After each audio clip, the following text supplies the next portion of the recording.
C'est marqué dans Masechet Ta'anit, à la page 26. La Mishnah, elle dit « Zman atse ha-kohanim ve-ha'am tish'a » qui veut dire que quand ils sont montés pour construire le deuxième Beth Amikdash, alors il y a eu certaines familles qui ont pris sur eux cette mitzvah d'offrir le bois dans un moment qu'on ne pouvait plus avoir de bois pour le Beth Amikdash. Comme c'est connu qu'à partir du 15 Av, la force du soleil s'affaiblit, et donc automatiquement il y a une humidité dans le bois, et ça cause qu'il y aura des vers. Et tout bois qui a du verre, il n'est pas soul pour le misber. Alors après le 15 Av, quand un juif il voulait amener un sacrifice, il avait un problème parce qu'il n'y avait plus de bois. Alors il y avait quelques familles qui ont pris sur eux cette mitzvah d'offrir du bois. Et la première occasion après le 15 Av, où il n'y avait plus de bois, une famille qui a offert du bois pour des juifs que c'est possible que ce sont des juifs qui ont fait des péchés et qui doivent amener un sacrifice pour se faire pardonner, c'était le 20 Menachem Av. Et c'est marqué qui venait, la Gemara elle dit qu'il venait, ou il venait de la descendance de Yoav ou de la descendance de David, qu'en réalité c'est une famille. Il y a deux opinions.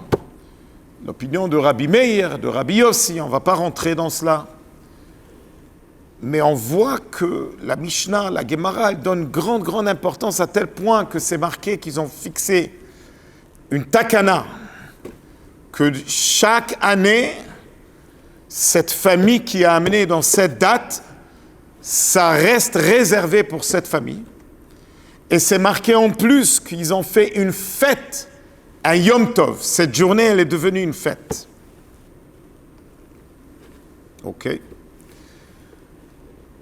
La question qui se pose, pourquoi on donnait une si grande importance à ceux qui ont offert le bois?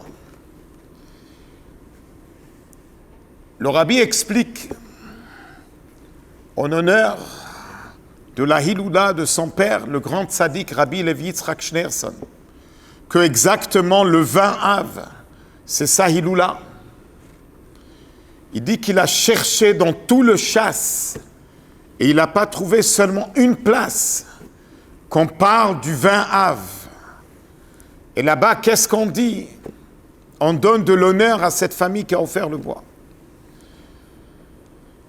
Quand une personne, il offre quelque chose à son ami, c'est toujours beau, mais quand il offre quelque chose qui n'existe plus dans le monde,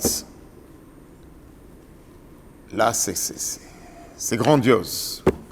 C'est extraordinaire l'effort et le sacrifice que la personne a fait. Voilà la grandeur de cette famille qui a offert le 20 Av. Le Rabbi compare cela à son père, qui a donné sa vie pour les Juifs en Russie, qui était prêt à mourir dans un moment où c'était interdit la Brit Mila, interdit les mariages juifs, interdit les écoles juives. Il s'est battu. Et là, le Rabbi a dit quelque chose de très fort il y a exactement 70 ans. Et on va éduquer toute une génération qui vont donner ce qui n'existe pas. Ils vont le donner aux autres et ils vont le donner avec joie. Je suis en train de voir cette ligne, cette parole. Ça fait exactement 70 ans. Et ça peut nous réveiller juste en voyant, nous, par exemple, qu'on est en train d'avoir un camp, et c'est partout dans le monde. Et je vois les moniteurs, je vois les monitrices du camp Or Menachem. Ce sont des moniteurs et monitrices qui n'ont jamais vu, le rabbi. Ils n'ont jamais entendu le rabbi. Mais le rabbi a dit exactement il y a 70 ans qu'on va éduquer une génération qui vont donner même ce qui n'existe, même ce qu'on ne peut pas avoir nulle part. Ils vont le donner à un autre. Voilà le succès. Quand on voit des moniteurs et des monitrices dévoués à fond pour les enfants, c'est un résultat de ce que le rabbi a dit exactement il y a 70 ans. Résultat de cette grande hiloula, d'un tzaddik, qu'il était là pour les autres, et il a eu un fils, le rabbi, que toute sa vie c'était pour les autres. Mais il ne faut pas oublier, la source, elle vient du père du rabbi. Et je voudrais clôturer avec une petite histoire que Rabbi Levi Yitzhak, en 1935, on a tapé à sa porte à 11h du soir. Une madame qui venait de loin, elle a dit « Rabbi, je suis venu de loin parce que je veux que ma fille, son khatan, ait un mariage juif. Alors ils vont arriver dans 1 heure. Est-ce que vous êtes prêts à faire un mariage pour eux ?» Bien sûr, Rabbi Levi Yitzhak a répondu.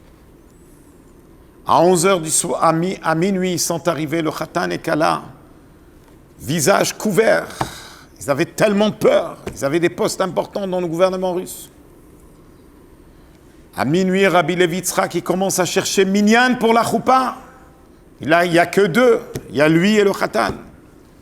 Dans une demi-heure, il y avait 9 personnes. Il manquait le 10e. Rabbi Levi Yitzhak, qui s'est rappelé qu'il y a un juif en bas dans l'appartement qui est un espion placé par le gouvernement pour vérifier qui rentre et qui sort. Et est-ce qu'il y a des événements religieux dans la maison du rabbin? Rabbi Levi Yitzhak est parti, a envoyé quelqu'un pour le chercher. Quand il arrive, il demande « Qu'est-ce que vous avez besoin de moi ?» Il a dit « J'ai besoin de vous pour compléter le minyan. » Il a dit « Moi ?» Il lui a dit « Oui, toi. » Quel sacrifice! Et Rabbi Levi Yitzhak s'est assis, il a écrit la ketouba, et ils ont fait la choupa. À 1h30, c'était fini, 1h30 du matin. Tout le monde se sent sauvé. Et ça, c'est une des milliers d'histoires qui montrent jusqu'à où est parti le Messirut Nefesh, le sacrifice de Rabbi Levi Yitzhak. Et ça nous inspire qu'aujourd'hui, qu'on doit à tout prix sortir de l'exil, c'est qu'on doit aider un autre juif. Mais il faut encore plus que cela, il faut se sacrifier, faire tout pour un autre. Et c'est comme ça qu'on va mériter la délivrance, la Géoula, par l'amour gratuit. Bimhera biyamenu mamash. Shabbat shalom.